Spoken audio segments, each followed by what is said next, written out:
প্রত্যেক উপদেষ্টা আখের গোছানোর কাজ করে রেখেছেন বলে মন্তব্য করেছেন জাতীয় নাগরিক পার্টির জ্যেষ্ঠ যুগ্ম আহ্বায়ক সামান্তা শারমিন। প্রত্যেক উপদেষ্টা নিজের আখের গোছানোর কাজ করে রেখেছেন।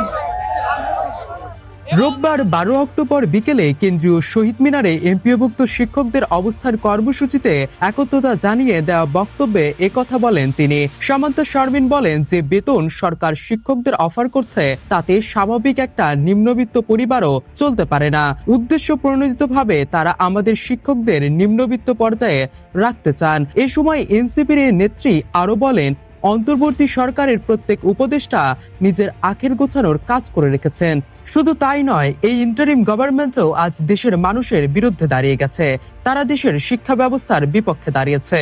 এর আগে সকাল 10টা থেকে জাতীয় প্রেস ক্লাবের সামনে অবস্থান নেন বেসরকারি শিক্ষা প্রতিষ্ঠানের এমপিওভুক্ত শিক্ষকরা। দুপুর 12:15টার দিকে শিক্ষকদের একটি প্রতিনিধি দল অর্থ মন্ত্রণালয়ের আহ্বানে সচিবালয়ে যান। সেখানে মন্ত্রণালয়ের কর্মকর্তাদের সঙ্গে বৈঠক করেন।